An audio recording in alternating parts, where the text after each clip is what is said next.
Hello and welcome to session number 5 of Tea Talks with Rance. My name is Rance Green, and I am the author of this book right here, Instructional Story Design. And I began this community, the Storytelling Advantage community, as a sub-community within the LearnOps community. And before we get started today, I would like to share a brief video from the host of all of these communities, Cognota. So just a moment while I pull that up.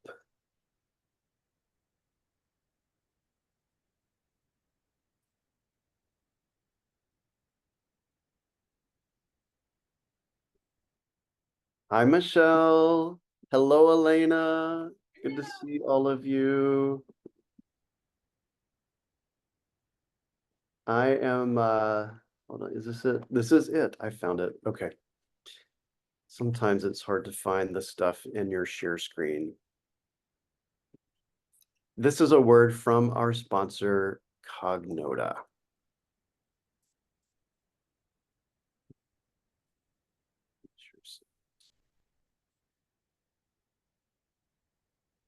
Let's begin.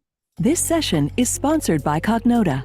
Still struggling with fragmented L&D tools? Transform learning operations into business impact. Cognota streamlines learning operations within one platform. For more information, a link is provided in the chat.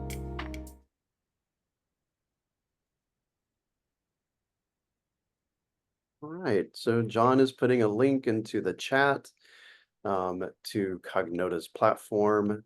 We're very grateful to have a place where we can meet for free. So I'm very happy that you guys have joined today's Tea Talk. So John, go ahead and put that in the chat.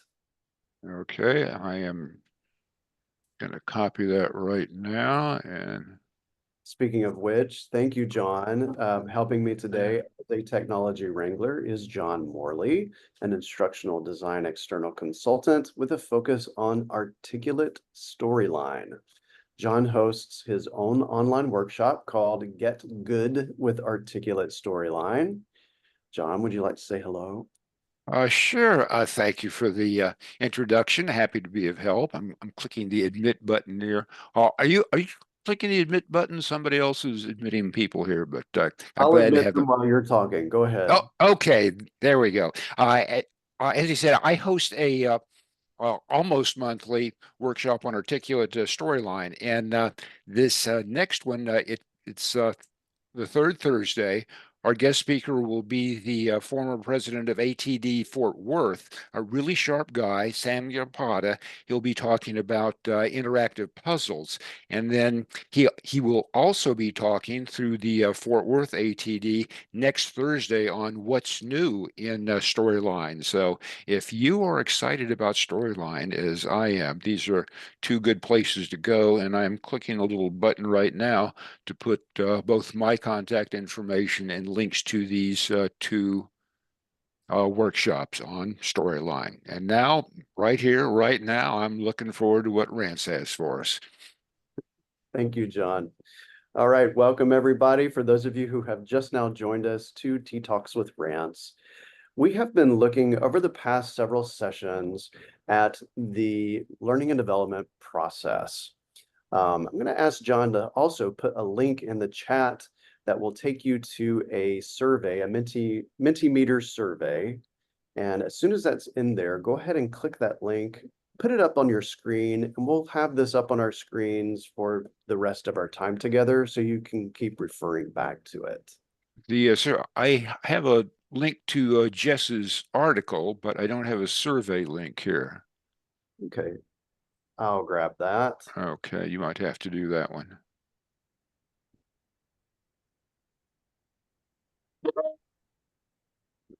Hold on, it pasted kind of weirdly. Always something, yeah. There you go. So there is the link to the Menti. Go ahead and pull that up. And I'm also going to share my screen so that we can look at it here because you can't access it. And you'll see the very first thing that you'll see is this path, this humanizing the L&D process path. We started with share the L&D story. We've spent a couple of weeks discussing what is our story and a way to craft the L&D story so that that story can be shared with the business, within the business, so that people know who we are. Then last week, we started on the intake process. And we went into our breakout groups, talked a lot about our current, oops. Okay, we talked a lot about our own current processes of the intake process and what we would like to see changed about that. We have some moments of commiserating with one another and also some great ideas, some great takeaways. In fact, we got some great solutions for at least one of the attendees was like, oh my goodness, I just discovered something in my breakout group that's going to change the way that I do this. So awesome. Then we'll get into consulting, interviewing, designing, communicating internally, and then sharing data. All of that is to come. We're going to take it one step at a time. We're not in any rush. We're just letting this unfold organically. So we're going to spend this session right here on the intake process. We're actually going to be going into breakout sessions and coming up with a questionnaire with some very specific guidelines of what we're looking for from our stakeholders. We'll also get into these other points along the path. Throughout the next weeks, we meet every other Thursday at this time. So I hope that you stay with us. I'll show you at the end how to get recordings of past sessions. So if you need to get caught up, you can also do that. You answered a survey. Thank you. What does your intake process look like? The two top ones are online training requests that stakeholders complete. So you have some sort of form online that stakeholders complete that gets brought to you, and then the consulting process begins. So that's your intake process, is a form. For some of you, the stakeholder calls you and requests training, and you have a conversation. What questions do you ask during that conversation? That's what we're looking for today. And some of you have a learning or HR partner that kind of serves as a go-between between the business area and your area. So, you know, when they contact you, what are the questions that you're asking? And one of you, one blessed soul, is invited to strategy meetings to discern if there are training needs. So we've got a lot to talk about today. I want to introduce a friend of mine, a colleague of mine, Jess Omley. She is a learning and performance strategist, and I mean strategist, like for real.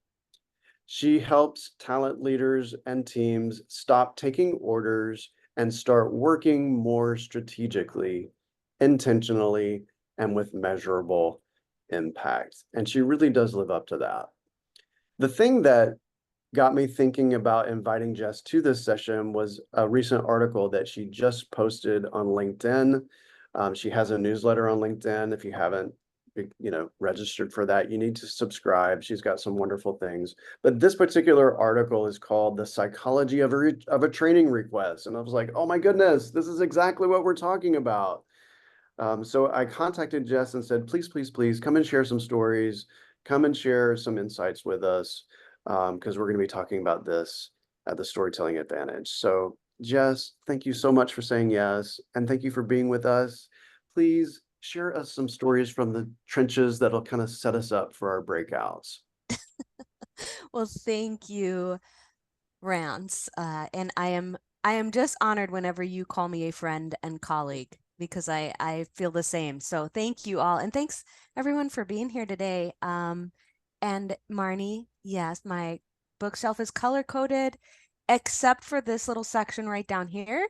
which is like the waiting section. This section needs to be filed, You can which just move your requires chair over and hide that. somebody said that to me the other day, or put it right there. Yeah, But right. that requires, it requires a strategic plan. So I'm going to bring us back there, Rance, because I have to literally shift everything in order to fit it in the right colored section. So that's why it stays there for a while, because it requires a Saturday morning. So she's strategic, but a little bit OCD strategic. So cut her some slack. Correct, correct. Sadly, correct. Well, Rance, I think when Rance, I, please, it's CDO. oh, is it, what, Please, David, what is that? I haven't heard you that have to before. put it in alphabetical order. Oh, Thank you, David, for that bit of humor. oh my gosh. That is the best thing I've heard today, and it will remain that way, I have a feeling. Well, maybe, yeah. Anyway.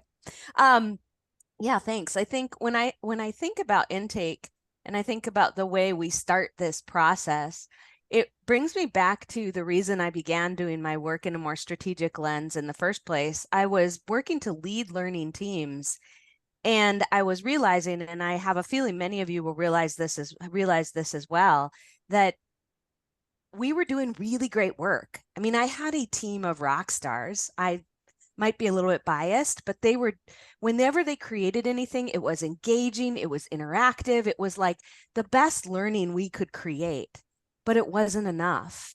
It wasn't enough for us to perfect our product, because in the end, if we delivered it just solely based on the request of the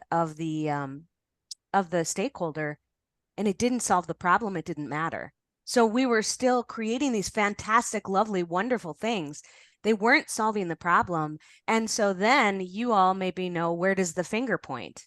When it doesn't solve the problem, but you've created a great training, the finger was pointing right back at us, and they were saying, well, training, it must not have been good enough. The training wasn't good enough, when it was really something that wouldn't have solved the problem in the first place. And so I knew we had to work differently. And at the time, there wasn't much out there in the world of L&D to think about how to work differently. So I started studying, I would call, parallel industries. I looked at marketing and sales and performance consulting and stakeholder management, project management, and all these things to kind of try to get some clues into how we might work differently. And we eventually ended up working much more strategically, to the point where those we were working with came to us not with a direct request for training. We started to rarely get those, but instead with a request for, something's going on in our team. Can you come help us figure out how we might fix it? Which is a very different conversation, because it may have been training, it may have not. Now, it took us many years to get there, so it wasn't anything that happened overnight. But one thing that really made a difference is we changed the questions that we asked at the onset of anything that came in our door, for two reasons. Number one was with more of a focus on performance. So instead of what are the learning outcomes you're trying to achieve, we started asking, what's the performance problem that led you to come to us with this request? Which is a very different type of conversation, because when we said, what are the learning outcomes you are hoping this will achieve, we're already telling this person requesting that, yeah, they're right. We are going to create a training for you, and this is a training will solve your problem. So we started swapping the questions that we asked. And then the second thing is that we became much more strategic in thinking about those questions tying to the larger overall business outcomes and major challenges, which meant that we started saying no a lot more. And I'll just leave it at that for now, Rance, because I know we're going to talk more about questions specifically. But saying no is just as important as saying yes, in my opinion. Thank you, Jess. And when you said, what are the performance issues that sparked that led to this request, I that think. led to this Something request, like that. Yeah. That I'm so glad to hear you say that, because I feel like I've been reviewing a lot of training lately, and a lot of it has been knowledge, but no performance improvement whatsoever within the course itself. And so it's so refreshing to hear you say that. When I came into this field, I was hired as a performance consultant. I never had the role instructional designer. I was always, so I came into this field on a good foot because I knew that what I was action oriented. I wanted people to do things as a result of my training, and I wanted them to do things that would actually solve a problem in the business. So I came into this field with that mindset already. So I'm so glad to hear you use those words, performance. Elena, it's so great to have you here too. Elena has a wonderful newsletter as well. Um, and she talks a lot about data collection, data analysis. Is there anything, Elena, that you want to share with us about conversations that you like to have from the onset with a stakeholder? Well, thank you for saying hello and calling out my newsletter. It is a passion project. To anyone else have newsletters or something that they do regularly? I know obviously Jess Rance takes commitment, but what I love about doing this work is it forces us to share really good stories and practices that are really easily applicable. One of the things not very much different from what Jess or Rance shared is I love leading an intake with the question, what's the change that you want to see? And I literally talked about this recently, but like, hey, thanks for coming to us and trusting us with this challenge, this problem. If we're successful, what's the change? And I think that opens up like leading with possibilities, leading with optimism, like what do we really want to see? And it forces people to think about that, which is not at all about learning, as Jess very articulately expressed. But yeah, I'm skipping over learning. I'm actually not even acknowledging that learning similarly is the solution, but it's like, hey, what's the change? And then the next question I usually like to ask is like, well, what's the problem? And just, again, getting at the same sort of performance approach. But what I like to look for and why I like those questions, being the measurement person that I am, because those change and those problem answers are usually our metrics for what we should be measuring if our initiative is successful. So I selfishly lead with those questions to be looking for clues around what are my measures of success. But also, it helps us to, of course, get the right insight for what's the right solution and what does that look like. Wonderful. Thank you, Elena. And if you wouldn't mind putting a link to your newsletter in the chat so that Linda and others who are interested could sign up for it, that would be great. Yeah, thank you. I will grab that in just a moment. Sure. All right. I would like in our breakouts to have a very specific focus. So we've already got some starter questions from Jess and from Elena. I want you to think very specifically because I'm all about, of course, the story. What is the story? I am interested in learning what the story is, who the characters are, what's the conflict, what's the ideal resolution for this story. And I want to get to know the people who are involved in this story. I want to get to know them. So I'd like for you to come up with at least one question for each of these categories. What questions would you ask? And if you've got this up on your own screen, just leave it up so you can reference this during the breakout. What questions would you ask to get to know the stakeholder personally? What questions would you ask to unearth the root problem? And lastly, what questions would you ask to find out how the solution will impact business? So that's your assignment. We'll break out for about 20 minutes. You may come up with more than one question for each of these categories. But as you are talking this through, if one of them stands out as particularly poignant, you can advance on your own to the next slide, and you can insert those questions here. So just when you're filling this out, just put one question per response. And then they will populate on this page, and we'll have a big page of questions that we can come back to when we come back to the main room and review them. Right? So going back to the prior slide, in the breakout room, come up with at least one question for each one of these 3 categories. Record the questions that you find particularly poignant on this slide.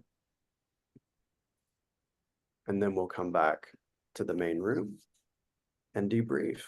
Do you have any questions about the assignment itself? Okay.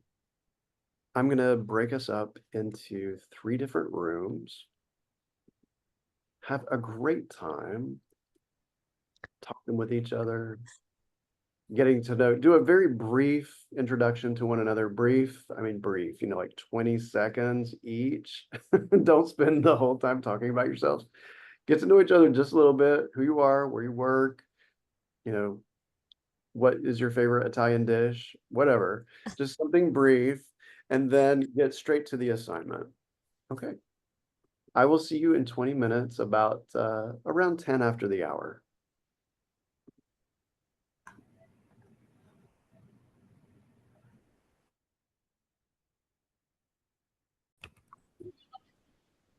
Hello, everybody. I hope that you had a great time in the breakouts.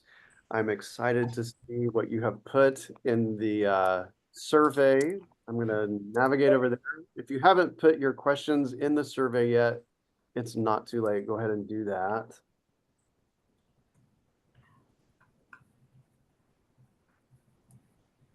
Oh, wow. There's a bunch here. That's great. We have, what's keeping you up awake at night? That's a great question. I mean, that really helps us to get to know not only the problem, but helps us to get to know how the problem is affecting the person who's requesting training. I love that as answering that first category. Where are you spending most of your time? Nice.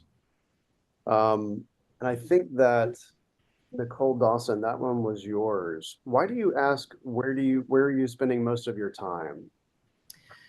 It's usually an indicator of where the biggest issue is, and that might not be the issue that they're flagging for you. Or there may be a tangential relation to why the thing they're highlighting is an issue. And so it's really just keeping it's kind of like an open-ended question that allows you to gather a bunch of data that fills in the blanks around whatever they've asked you to solve for. And so, you know, when you talk about what issues and what types of conversations, it's also, okay, so how will this help, you know, back to self-serving, how will this help you? If we were to fix this, how would this help you? Would it allow you to shift your focus to other areas? Love that. Yeah, just a great way to learn a little bit about them and again, trying to find those tangential connections to whatever they're asking you to solve for. Yeah, so I love that because it's really focused on the person or persons who are requesting training to show them how this is going to help them personally to shed some of this pain and to be able to refocus them so that they can spend time doing, you know, things that they enjoy, things that are, you know, productive for them. I love that. What issues, what types of conversations? Yes. What would happen if you didn't do this? Do you have someone or an area that's doing this really well? If so, what are they doing differently? Do you have data that really tells us that this is an issue? Okay, so whomever wrote this, can you expound a little bit on the very first question? What would happen if you didn't do this? What is this referring to?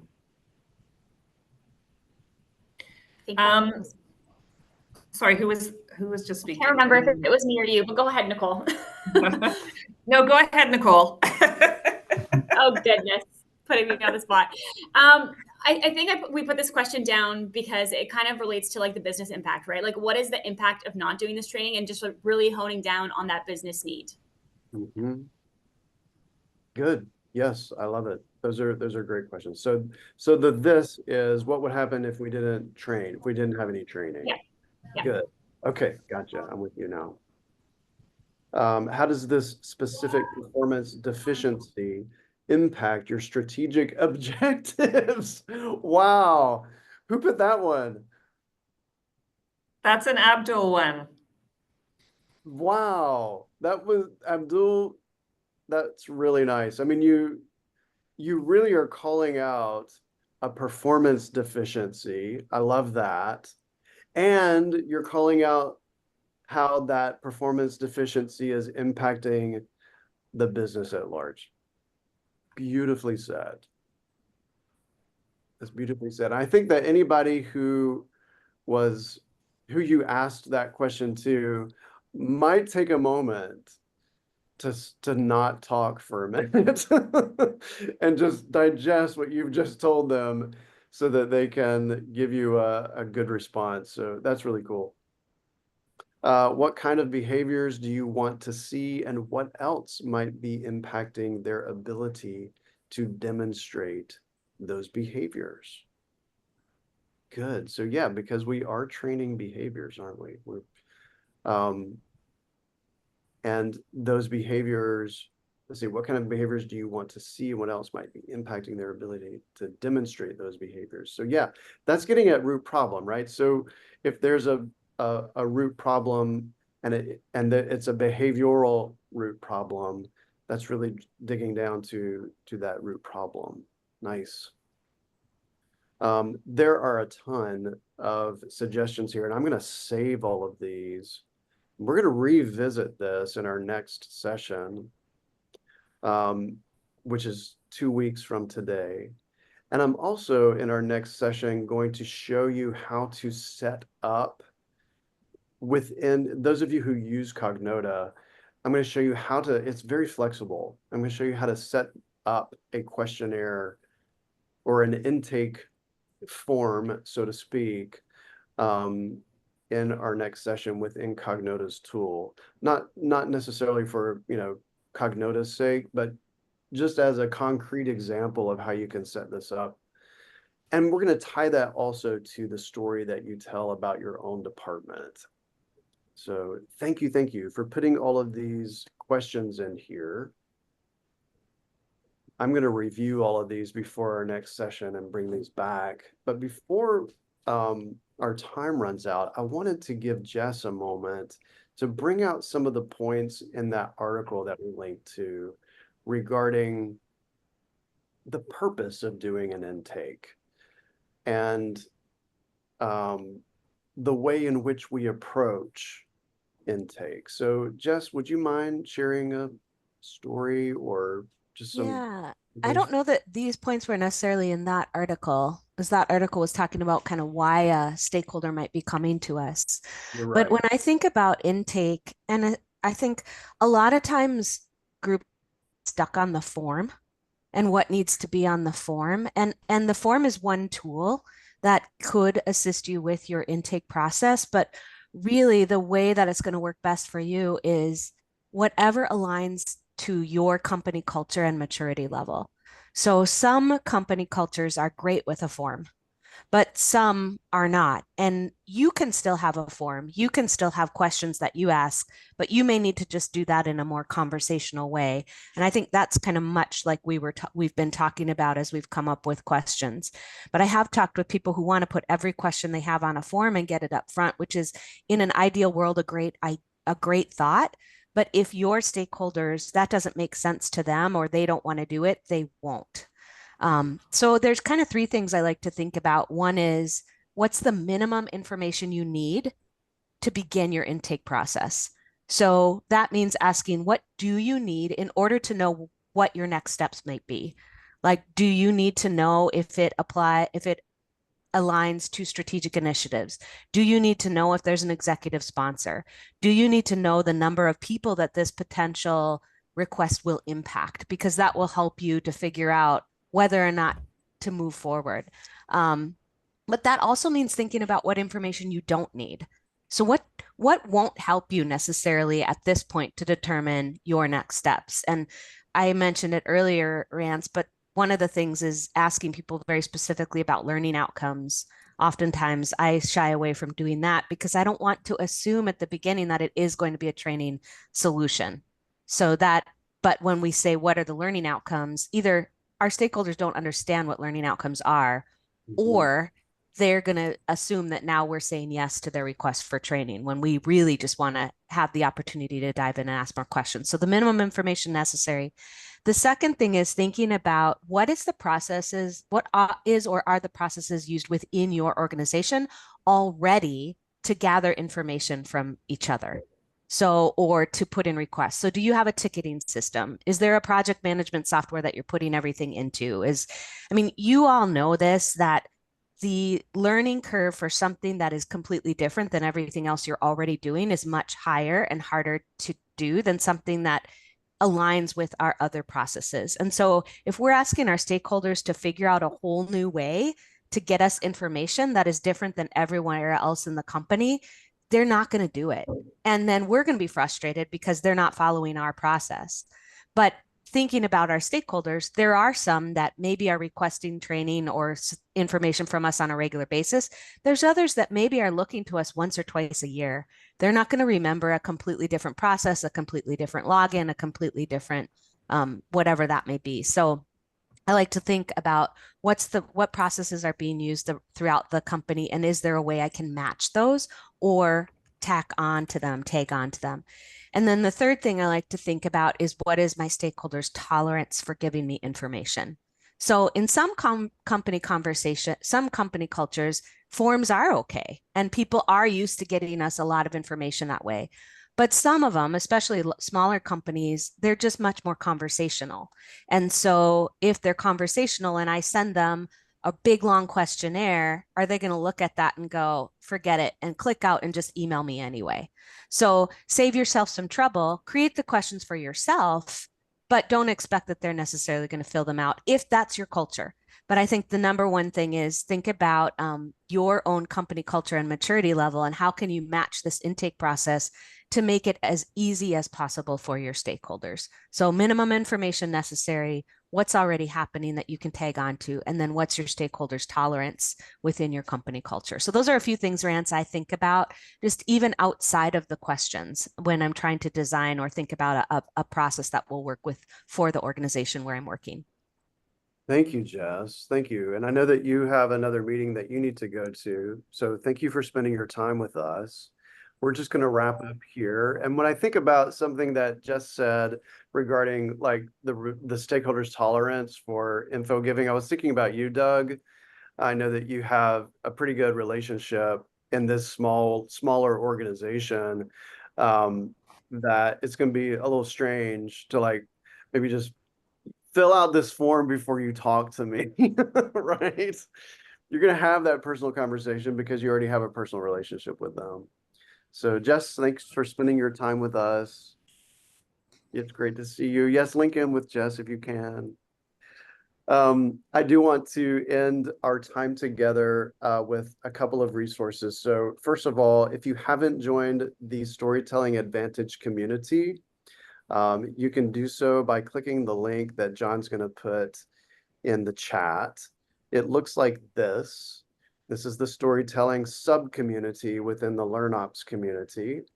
So if you click that link, you can join like Marnie just did. Thank you, Marnie. And on the Storytelling Advantage, this is where we could have all the recordings from our past sessions. You can view any of them here. Announcements is where I usually say, hey, we've got a Tea Talk coming up. Make sure you join us. The events themselves are actually housed under the General tab, which is how many of you have come to be part of this community, is that you went to the events and you can see, hey, we're live. Look at that. That's so cool. Events appear here under the General tab. So if you scroll down, you'll see the Tea Talk with Rance, session number 6, and you can go ahead and register for our next time together. You'll see in Let's Talk Story under the Storytelling Advantage that I have a little note here. Session 5 attendees, that's you guys. Please share some of the questions your group created for the intake process or what you learned during the T-Talk that you'd like to share with the larger group for those people who weren't able to come. And lastly, the School of Story Design, you will see one more link there that John has put into the chat. The Instructional Story Design Experience is a six-week cohort for instructional designers who want to learn the instructional design process along with global designers.